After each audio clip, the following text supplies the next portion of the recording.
Dalam dunia sepak bola, seorang pemain hebat tidak pernah berjalan sendirian. Setiap legenda selalu ditempa oleh tangan-tangan pelatih yang mengerti, mempercayai, dan membentuk dirinya.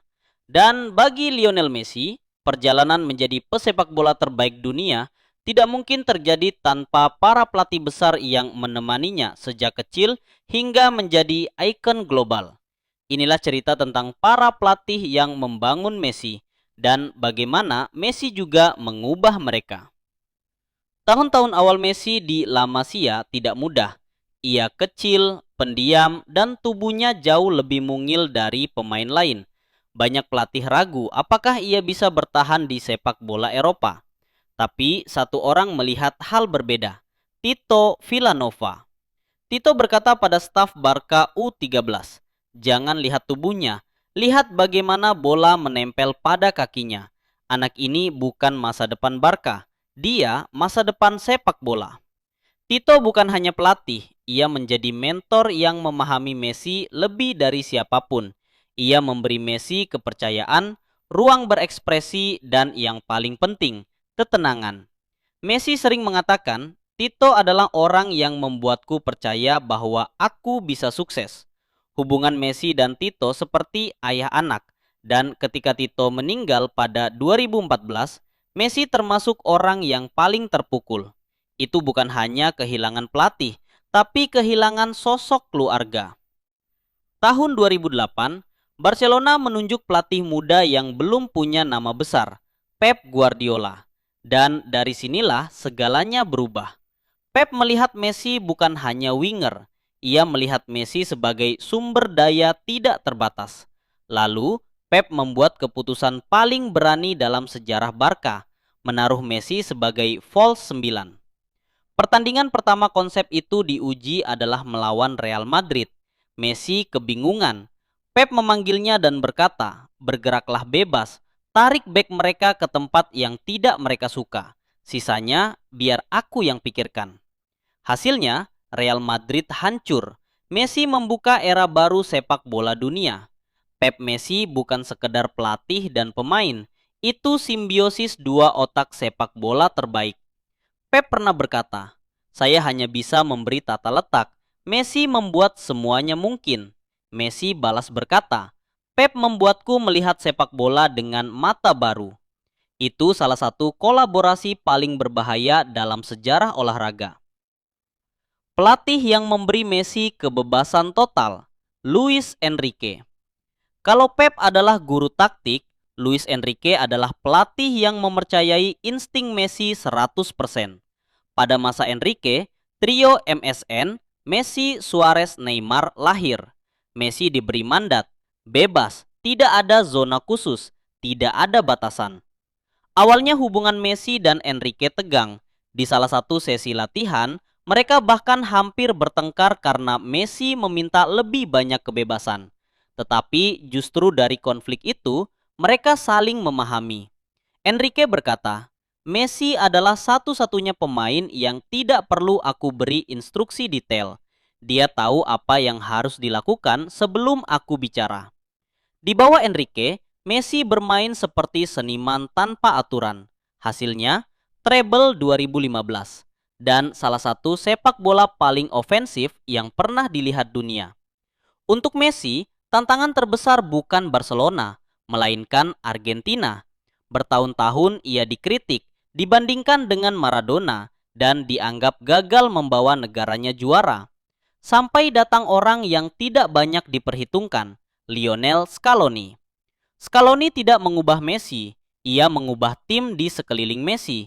Ia berkata ke skuad Argentina, "Messi tidak perlu kita dorong, kita yang harus berlari untuknya." Disinilah Argentina menemukan identitas baru. Kerja keras plus emosi plus Messi sebagai pusat inspirasi. Dan puncaknya, Copa America 2021, Finalisima 2022, Piala Dunia 2022. Messi menangis memeluk Scaloni dan berkata, "Kau yang mengembalikan mimpi itu." Messi bukan hanya jadi legenda Barcelona, tapi legenda dunia. Messi adalah keajaiban, tetapi juga hasil dari kepercayaan banyak orang. Jika kita melihat kembali perjalanan Messi, kita melihat seorang anak yang datang dari Rosario dengan tubuh kecil tapi hati sebesar mimpi dunia. Dan para pelatih itu, Tito, Pep, Enrique, Scaloni, mereka bukan hanya mengajarinya taktik atau strategi. Mereka mengajarinya cara menghadapi tekanan, cara menghadapi dunia, cara menghadapi dirinya sendiri. Messi bukan hanya hasil dari bakat, ia adalah hasil dari kepercayaan. Setiap pelatih memberi bagian berbeda dalam hidupnya. Tito memberi keyakinan, Pep memberi struktur, Enrique memberi kebebasan, Scaloni memberi panggung untuk menjadi legenda bangsa. Dan ketika semua itu digabungkan, lahirlah GOAT. Inilah cerita Messi dengan para pelatih yang membentuknya. Sebuah kisah yang menunjukkan bahwa bahkan seorang jenius tetap membutuhkan tangan yang memandu. Messi mungkin adalah pemain terbaik sepanjang masa, tetapi para pelatih inilah yang membantu Messi menjadi Messi. Meski banyak pelatih yang mengangkat Messi, ada masa-masa di mana ia justru harus bertahan dari situasi sulit. Salah satunya datang dari era Gerardo Tata Martino. Martino bukan pelatih buruk, ia justru orang yang sangat menghormati Messi. Namun kebersamaan mereka terjadi di masa Messi mengalami cedera, tekanan mental, dan kehilangan orang-orang yang ia sayangi. Messi pernah berkata dengan jujur, "Di momen itu, aku bermain sepak bola, tapi aku tidak menjalani hidupku." Tata Martino melihat hal itu. Ia sering berdiri di pinggir lapangan latihan, memperhatikan Messi hanya menunduk, mengusap wajah, lalu berjalan pelan ke tiang gawang. Martino mendekat dan berkata, "Tidak apa-apa Leo, kau bukan mesin." Itulah kata-kata yang jarang didengar Messi, karena selama ini dunia selalu menuntutnya seperti robot yang harus sempurna. Tata bukan pelatih yang memberi trofi besar untuk Messi, namun ia memberi sesuatu yang lebih penting, pemahaman. Ketika Messi pindah ke PSG, dunia berpikir ia akan langsung bersinar, tetapi justru masa awalnya di Paris penuh tantangan. Mauricio Pochettino yang sama-sama berasal dari Argentina memegang kendali tim saat itu. Ia sangat menghormati Messi, tetapi ia juga tahu bahwa peran Messi di usia 34 bukan lagi sekedar false nine atau playmaker. Pochettino sering mengajak Messi duduk setelah latihan dan berkata, "Kau harus memilih kapan kau berlari dan kapan kau membuat dunia berlari untukmu." Messi perlahan berubah. Ia mulai membaca pertandingan dengan cara yang lebih matang. Ia terlihat lebih hemat energi, tetapi setiap kali ia menyentuh bola, hasilnya mematikan. Dan di PSG terjadi sesuatu yang jarang terlihat. Messi menjadi pemimpin diam. Ia tidak berteriak, tidak marah, tidak menuntut. Tetapi Pochettino selalu mengatakan, saat Messi masuk ke ruangan, semua orang mengubah caranya bekerja. Pelatih dan pemain tidak selalu harus dekat untuk saling menghormati. Dan di PSG, Messi membuktikan bahwa bahkan di lingkungan baru, ia tetap jadi pusat gravitasi tim. Berbeda dengan banyak pelatih sebelumnya, Christophe Galtier melihat Messi secara sederhana. Ia pemain terbaik dunia. Tugasku hanya membuat hidupnya mudah. Di bawah Galtier, Messi bermain lebih bebas, lebih rileks, dan lebih menikmati sepak bola sebagai seni, bukan kewajiban. Galtier sering terdiam selama konferensi pers ketika ditanya tentang Messi, bukan karena ia tidak tahu jawabannya, tetapi karena ia mencoba merangkai kata yang tepat untuk menggambarkan seseorang yang hampir tidak bisa dijelaskan. Ia pernah berkata, melatih Messi itu seperti melatih cahaya. Ia membuat segalanya lebih hidup. Dan ketika Messi akhirnya memutuskan meninggalkan Eropa, Galtier hanya berkata, "Kami bersyukur pernah menjadi bagian kecil dari hidupnya." Takdir membawanya kembali ke pelukan pelatih lama, Tata Martino, kali ini di Inter Miami. Namun kali ini situasinya berbeda. Messi bukan lagi anak muda yang dibimbing. Ia datang sebagai legenda yang menciptakan standar baru bagi sepak bola dunia. Tata menyambutnya dengan senyum yang sama seperti bertahun-tahun lalu. Tapi kini Messi datang dengan gelar Piala Dunia di tangannya. Inter Miami mengubah segalanya. Messi bermain tanpa tekanan, tanpa ekspektasi dunia. Ia bermain untuk cinta, untuk keluarga, untuk fans Amerika yang memandangnya seperti fenomena yang langka.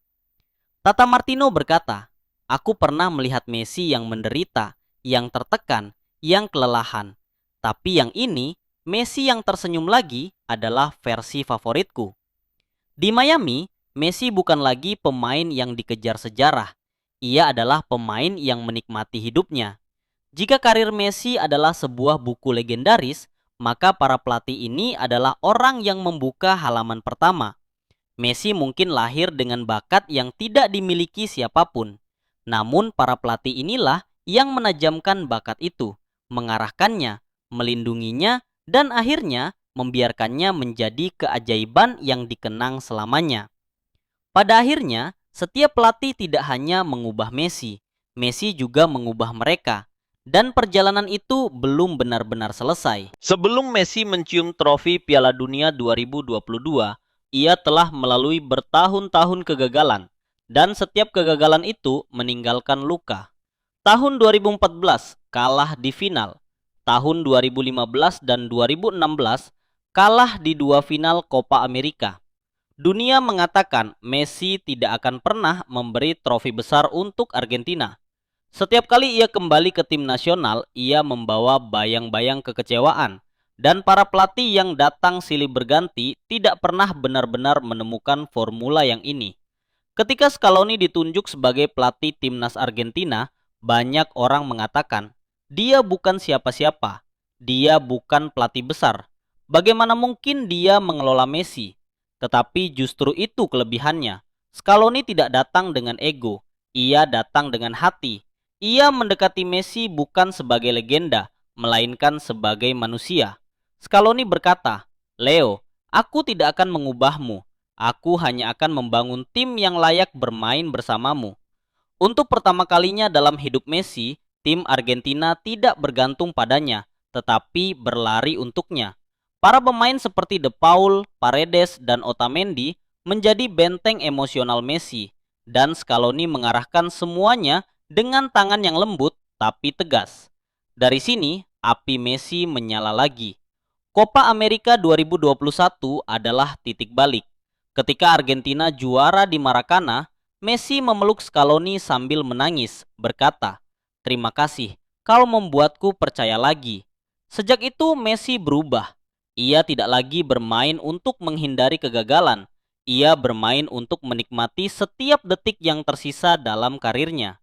Argentina memasuki kualifikasi Piala Dunia 2022 bukan sebagai favorit, tetapi sebagai tim dengan energi baru.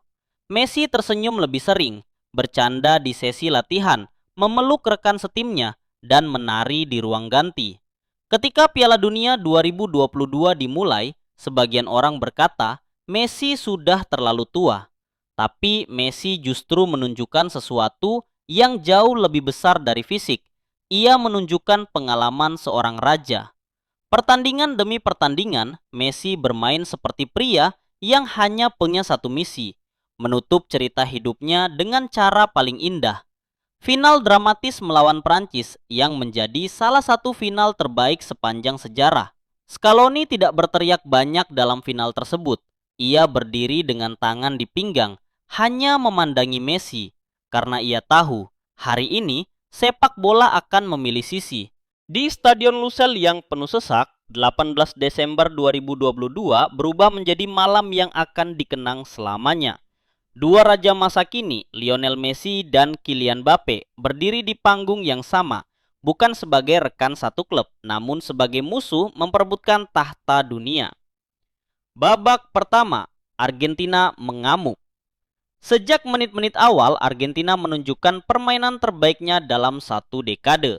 Lionel Messi bermain seolah dunia berhenti menonton dirinya saja.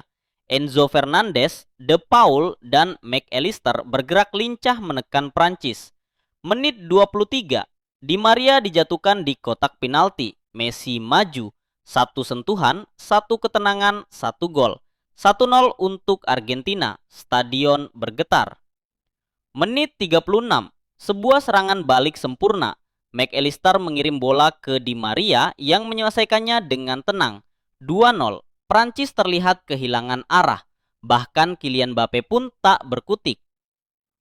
Babak kedua, kebangkitan sang monster. Hingga menit 79, Argentina tampak seperti juara. Namun sepak bola selalu punya drama. Tiba-tiba Prancis meledak. Menit 80, penalti untuk Prancis. Mbappe maju, gol 2-1. Hanya 97 detik kemudian, Mbappe melakukan tembakan voli luar biasa. 2-2, dunia membeku. 2 gol hanya dalam hitungan detik. Extra time, duel para legenda. Di extra time, Argentina kembali bangkit. Menit 108, Messi menyambar bola muntah. 3-2, gol yang membuat jutaan pendukung Argentina menangis. Tapi drama belum selesai. Menit 118, Mbappe menembak dan mengenai tangan Montiel. Penalti ketiga Mbappe malam itu. Gol lagi, 3-3. Hat-trick di final Piala Dunia, hal yang hampir mustahil. Stadion berubah menjadi lautan emosi. Adu penalti, tahta ditentukan. Setelah 120 menit gila-gilaan, pertandingan dilanjutkan ke titik putih. Dibu Martinez berdiri dengan senyuman penuh percaya diri, senyuman yang membuat lawan gemetar. Argentina mengeksekusi penalti demi penalti dengan sempurna. Prancis 2 kali gagal. Tendangan terakhir, Gonzalo Montiel maju, menembak, gol. Argentina menjadi juara dunia untuk ketiga kalinya. Messi tenggelam dalam pelukan rekan-rekannya. Sang legenda akhirnya meraih trofi yang paling lama menjauh darinya. Final ini bukan sekedar pertandingan, ini legenda. Ini drama terbesar dalam sejarah sepak bola. Messi akhirnya mencapai puncak karirnya. Mbappe menunjukkan ia pewaris masa depan. Dan dunia menyaksikan semuanya. Tapi ini bukan akhir bagi Lionel Messi. Akankah legenda itu mempertahankan gelar World Cup-nya di tahun 2026 mendatang? Jangan lupa like, subscribe, dan komen pembahasan apa lagi yang kamu inginkan kita bahas di channel ini. Channel Bicara Olahraga.